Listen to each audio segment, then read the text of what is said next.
Good morning.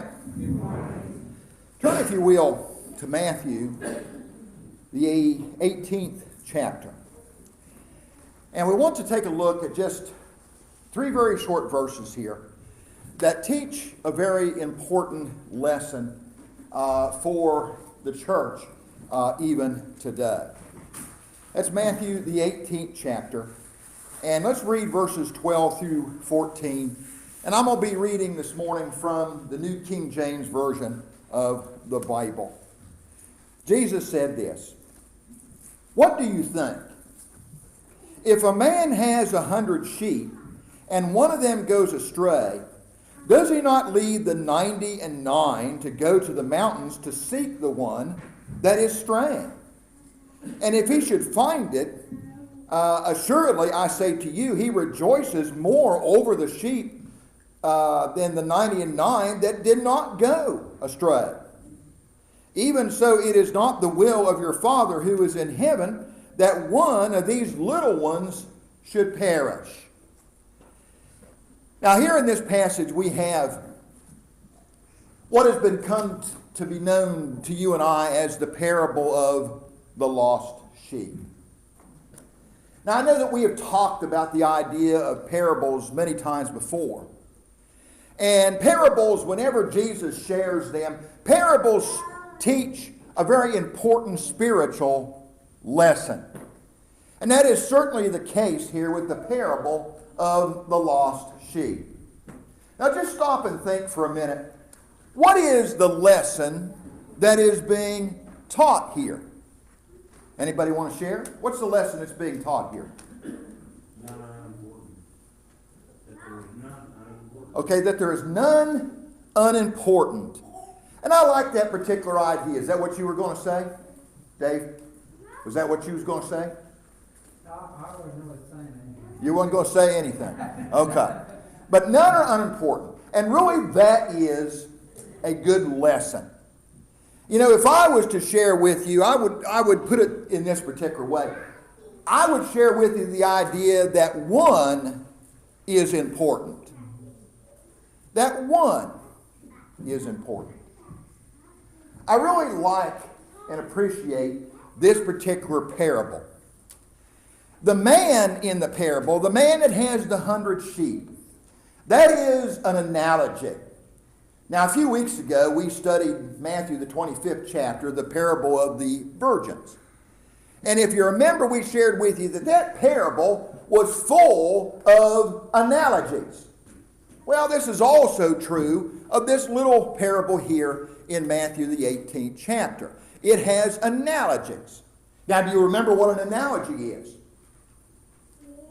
Anybody? That's all right. We're going to share that with you again. An analogy, friends, simply is the comparing of one thing to another thing based upon the similarities that they might have.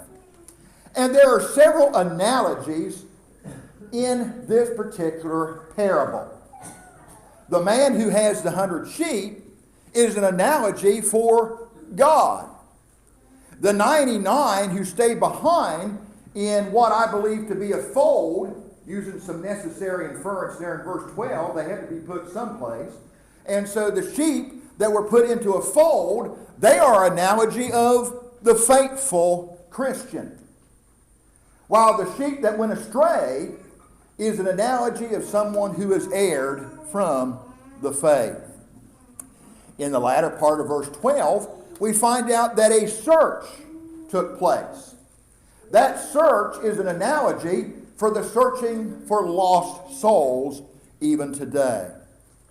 And then in verse 13, there was a great rejoicing. Well, that is also an analogy for the rejoicing or the pleasure that God has whenever a lost flock or member of the flock has been found. I appreciate the man in this parable. The man who had 100 sheep. That's an analogy for God, as we shared with you just a moment ago. But the man in the parable, what I appreciate about this particular man is that he did not have the thinking of today. Sad to say, the thinking of today is one is not important. You ever lose something? Well, we all have, right? How many of us lose our keys? Okay? And Chuck the other day lost a screwdriver. You ever lose a screwdriver? Now, the screwdriver that was lost is a pretty important screwdriver. In fact, there's not any one like it, but many times we lose a screwdriver. And if you're like me, you stand there and you think, okay, well, you know what? I've got 5 other Phillips head screwdrivers, so it's not important that I lost this one. It'll turn up sometime.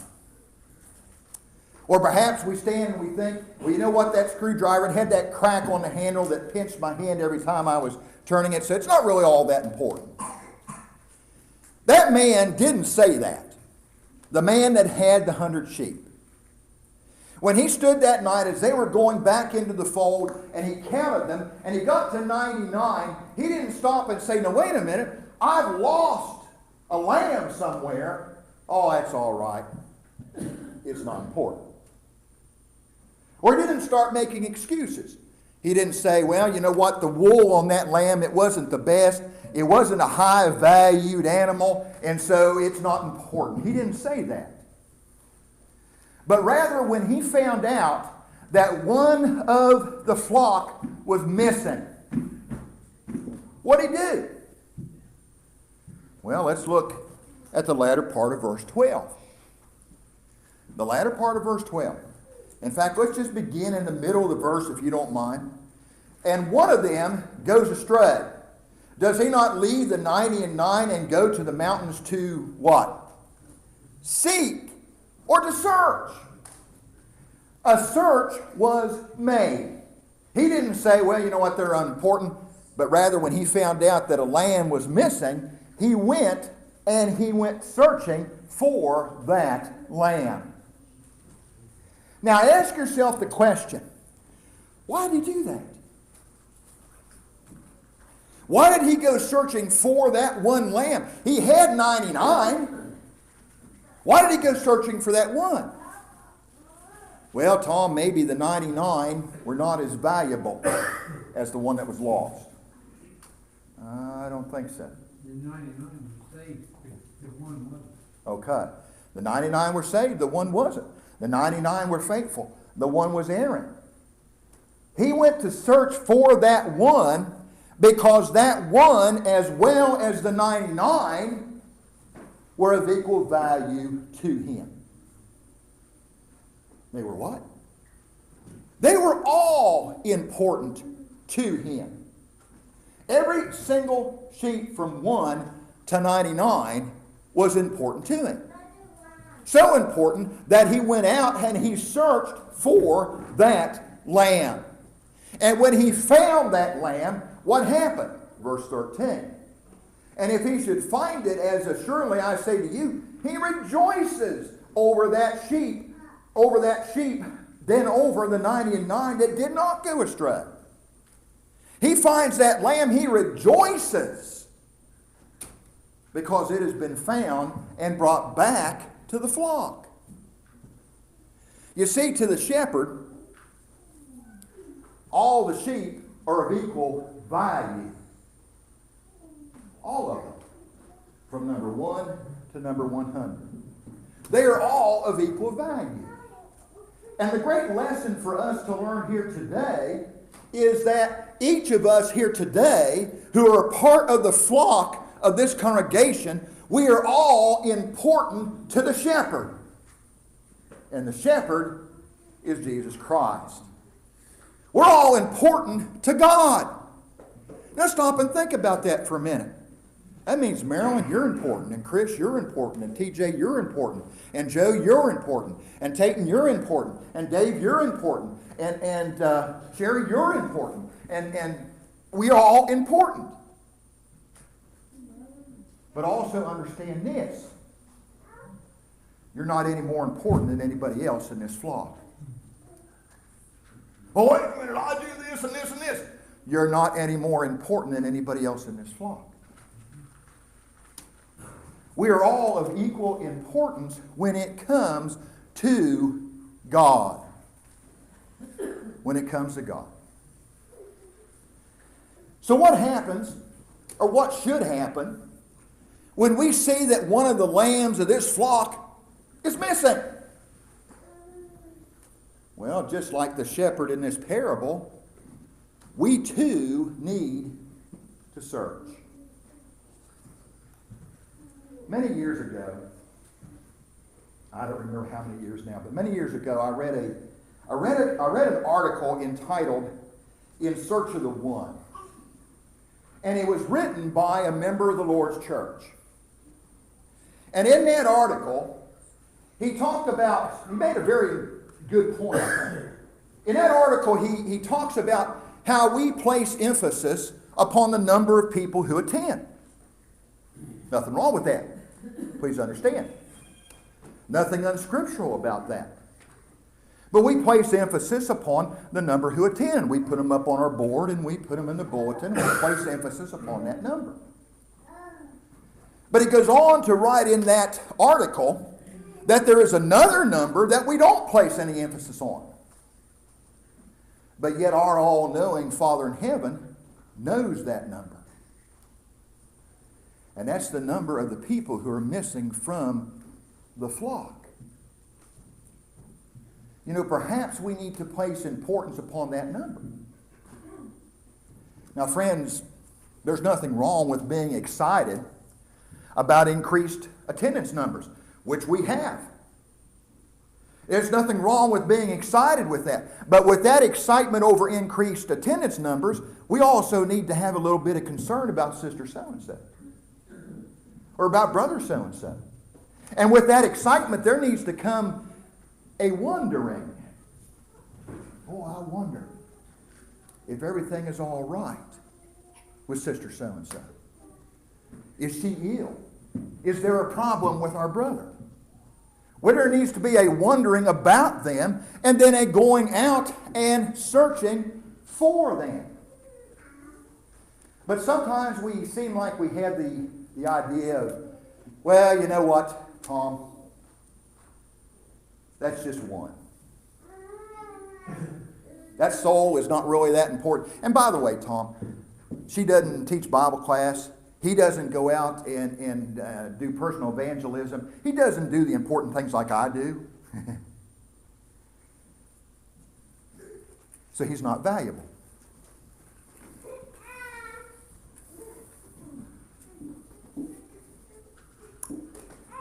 Scribes and Pharisees.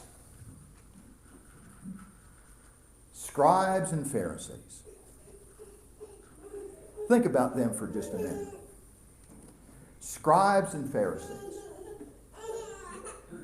You know, in the day of Christ, the scribes and Pharisees placed a value on people.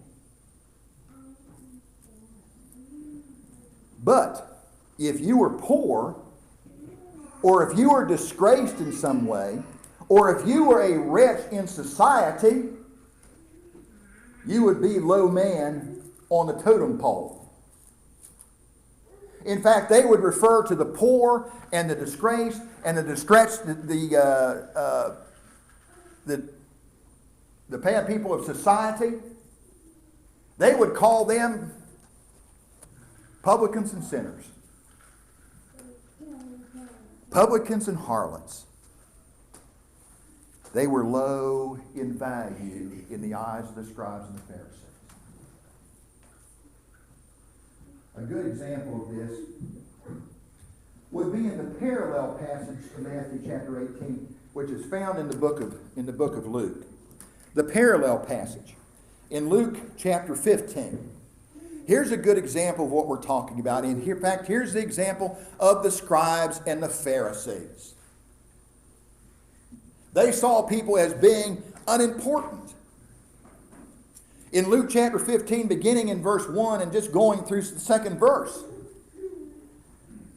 Then all the tax collectors and the sinners drew near to hear him. To hear him, of course, is Christ, way back in the first part of chapter 14.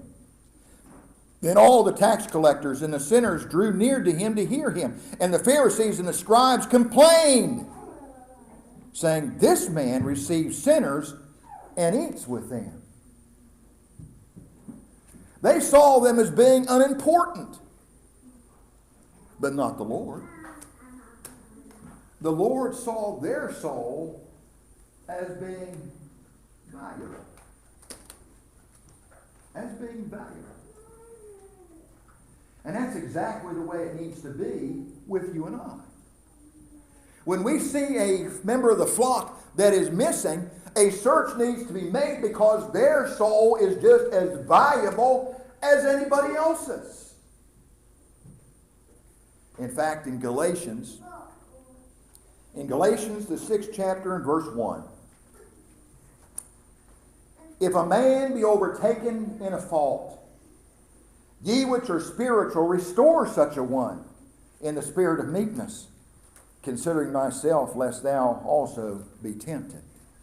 So a search needs to be made.